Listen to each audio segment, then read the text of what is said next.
For months, voters in the United Kingdom were faced with a major decision. Should the United Kingdom remain as a member state of the European Union, or should it exit, a process often referred to as Brexit?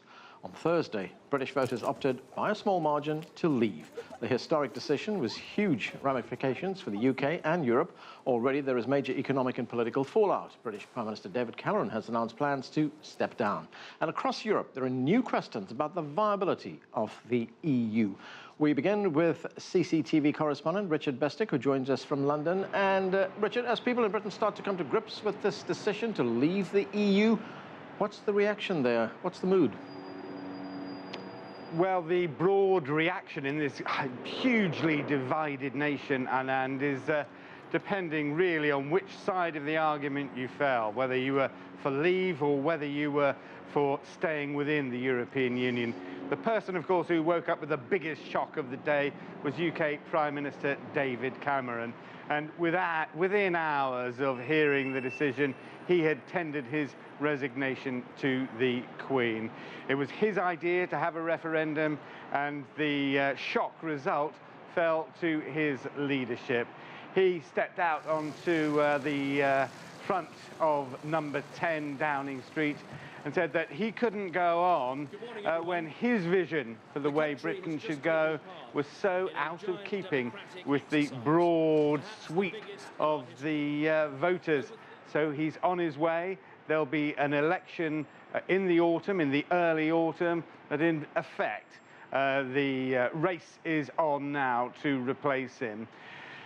He does it with all the best of intentions, but of course what he has created is a political void at a time, and when the markets are in turmoil. Well, talking about the markets, Richard, we're seeing some major economic impacts of this decision already on the markets and on the value of the British pound. How much concern is there about economic instability in the days and weeks ahead? Well, the big question, of course, is whether it's short-term or long-term, because in the run-up to the referendum, all the economic evidence from around the world and domestically inside Britain was that there would be, if we departed the EU, a contraction in the British economy of between 3.5 and 5%. Very precise, don't know how they got that figure, but that was the collective opinion of world economists. Now, in the last few hours, in the last 12 hours, we've seen the pound sterling take the full brunt and billions wiped off the value of investments in the country. The question is how long that will last, whether the markets will steady themselves. And Mark Carney, the Bank of England governor, has been out and about. He's made a public statement saying that he has a fully loaded bank and he's prepared to use it. In other words, if the speculators want to come after the pound, like they did in 1992 to such great effect, then he was ready and waiting for him. But that is his nightmare. That's what will keep him up awake at night, Anand. The fact that the speculators are out there circling the British economy, and it may be that with all the might of the Bank of England, there's not much he'll be able to do about it. Thanks, Richard. That's CCTV's Richard Bestic reporting from London. And joining me now from London is Anthony Schofield. He is Vice Chairman of the Campaign for an Independent Britain, and he's the director of a think tank called Futurists. Also with us from Manchester is Mohammed Shafiq. He supported the UK effort to remain in Europe, and he's chief executive of the Ramadan Foundation. And with us too from Berlin is Michael Wolgemuth. He is the director of the Berlin office of Open Europe, a think tank focusing on reform of the European Union. Also joining us in the studio here is CCTV correspondent Nathan King. Thanks to all of you for joining us. Anthony, let me start with you. Your side won. You are, of course, a co-founder of the UK Independence Party, known as UKIP. That's a party that campaigned very vigorously for Britain to get out of the European Union. So now Britain's out. What next? Well, we've crossed the Rubicon, but we've always said that there must be a safe and beneficial departure, and that requires the following: a clear aim, a clear plan, and a clear timetable. The clear aim is to identify what parts of the European Union we must leave to regain self-government, and those are the political structure, the judicial structure and the monetary structure. It is not necessary to leave the single market. The single market in it is nothing specific to the European Union. It also is shared by 3 other countries of the EFTA states. And Britain is already in the European Economic Area, which is the body founded by these 28 EU countries and 3 EFTA states. It would, in my opinion, if we had good negotiators, as Donald Trump says, we should say, we are in the European Economic Area. Are you proposing to kick us out or not? And if you are proposing to do that, it is then down to the EU, which will then take the burden of causing economic dislocation. I would also suggest that the UK joins EFTA if it can. I don't see any reason why it can't. And then on top of that, we will then have a clear plan whereby we've got a plan which is hundreds of pages long, but it boils down to basically adopting the position of currently taken by Norway. And then finally, a timetable. We suggest there are scoping negotiations, and now that Cameron has gone and his absurd proposal to serve an Article 50 notice straight away, we'll now have opportunity to have these scoping negotiations and then finally leave in various stages, which we've outlined in our proposals. And probably the actual repeal of the European Communities Act may not be until about the middle of 2019. Mohammed, you wanted Britain to remain in the European Union. What do you make of what Anthony just said, that Britain can effectively cherry-pick which parts of the European Union it still wants to have a relationship with? Well, first of all, it's a devastating result and a dark day for our country, but democracy has spoken, the country has spoken, and as a Democrat in this country, I recognise and accept that result, and I offer my congratulations to Anthony and all the people on the Leave campaign. What Anthony describes happens if the European Union and other partners allow it to happen. This is a negotiation between 2 parties, and there will be give and take. At the heart of this is going to be trying to get the best result for our economy here in the United Kingdom. Throughout this campaign, we were hearing promises made by the Leave campaign. For example, the £350 million that we spend in our European membership coming back to the NHS. Nigel Farage this morning saying that's not going to happen, it was a mistake. So we need to be very clear about what is going to happen. There's a lot of uncertainty, but I think, you know, new leadership in the Conservative Party will lead to those negotiations happening. And at the heart of that, we all, as a country, need to come together. Because whether you supported Brexit, whether you supported Remain, we're all part of the United Kingdom, and we need to come together as a nation and reject the inflammatory racism that we saw in this campaign from some elements of the Leave people. Michael, we're hearing all kinds of doomsday predictions right now that this is the end of the European project, that this is the end of Europe as we know it, that this could lead to the breakup of the European Union. What kind of impact is Britain's departure going to have? It depends on what kind of model the UK would like to adopt. And I must say I was quite surprised that the first speaker from UKIP was actually recommending the Norwegian model. This is fine to remain in the single market of the European Union, but as far as I saw, many of the Leave campaign were actually asking for sovereignty and democracy, and the Norwegian solution means that you have access to the single market, but you also have to accept free movement of people at the same time. And what might be even worse, you have to accept the regulations related to the acquis communautaire, which is a big part of the single market regulation, without having a say. It means regulation without representation, and I'm not quite sure if for the Brits who want to get back control actually would favor this kind of solution, even though it might be offered by countries like Germany, who would like to see trade relations not reduced to such a degree that it might damage both sides, because after all, there are beneficial gains from trade for all sides. Anthony, let me get your response to that very quickly.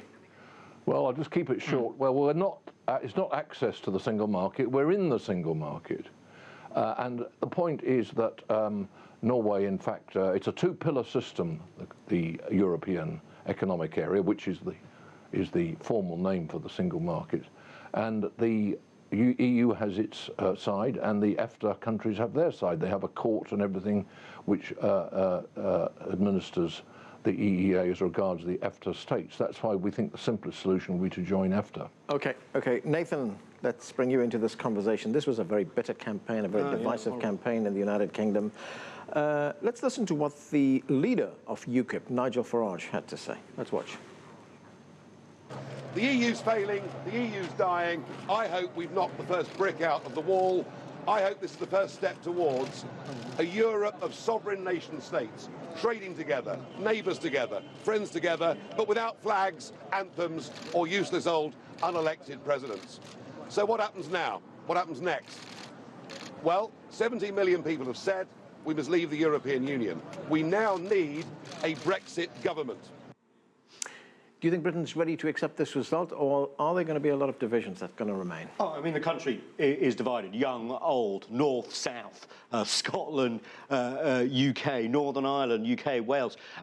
It's completely divided. Now, you know, a lot of hopeful noises coming from the Leave campaign. They've won. That's great for them. But what happens? I think, even though our guests have been perfectly calm about this, no one knows what is going to happen. Every point has to be negotiated with the European Union.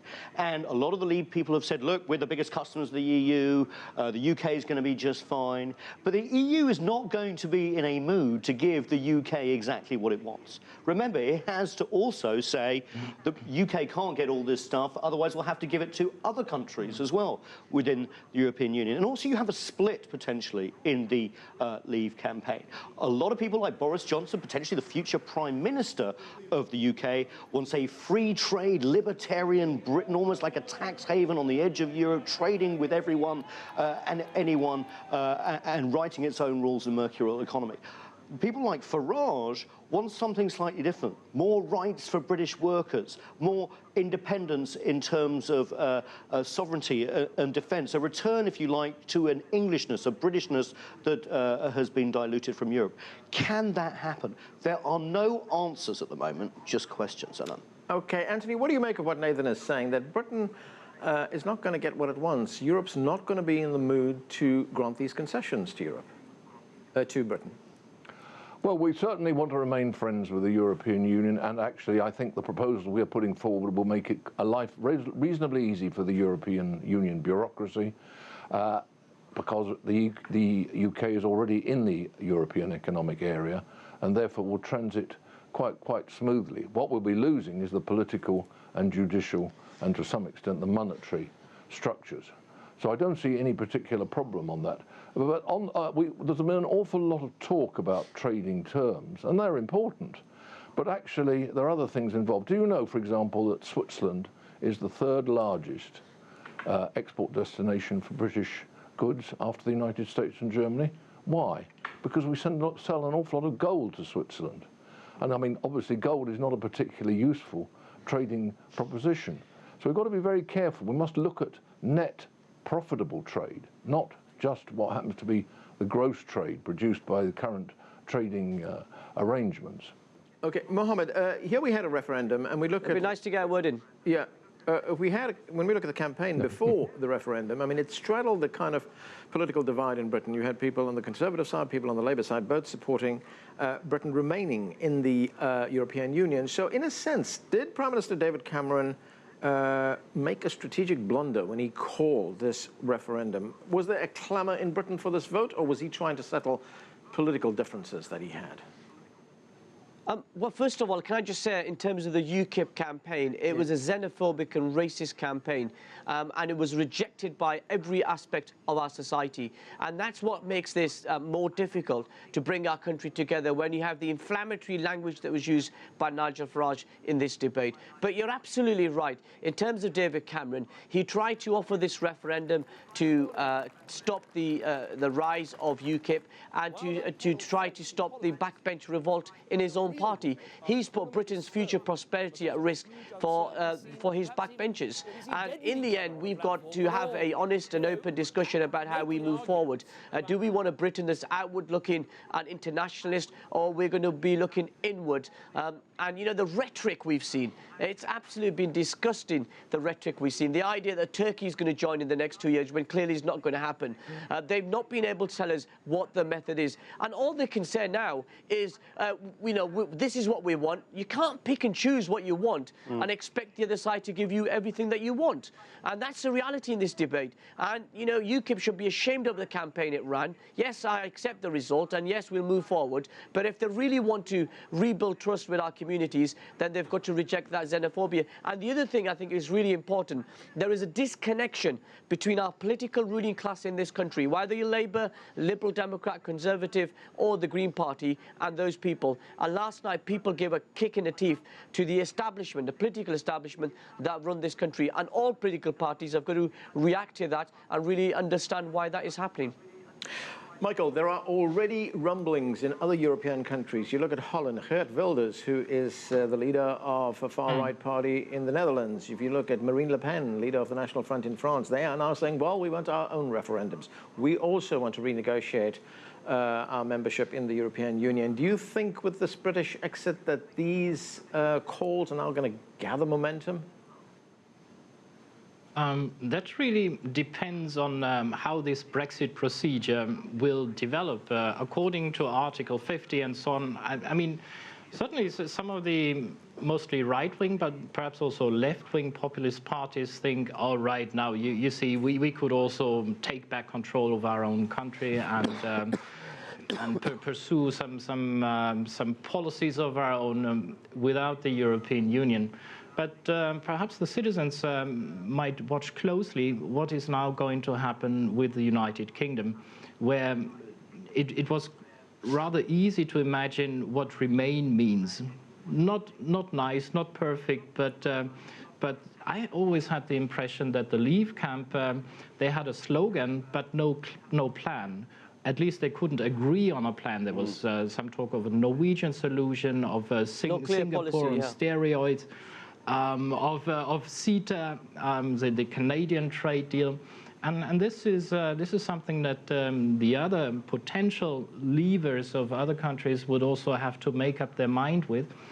And if they watch how difficult it can become, and I would think at least for the next 2 or 3 years, right, life economically will become very difficult for the UK.